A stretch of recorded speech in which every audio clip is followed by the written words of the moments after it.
శ్రీమాత్రే నమః.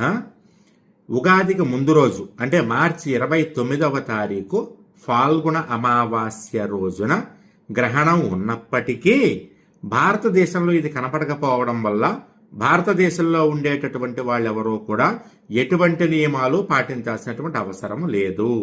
గర్భిణీ స్త్రీలు కానీ, పితృకార్యాలు చేసుకునే వాళ్ళు కానీ, ఏదైనా జపం చేసుకునే వాళ్ళు కానీ ఎటువంటి నియమాలు పాటించాల్సినటువంటి పని లేదు. జయం.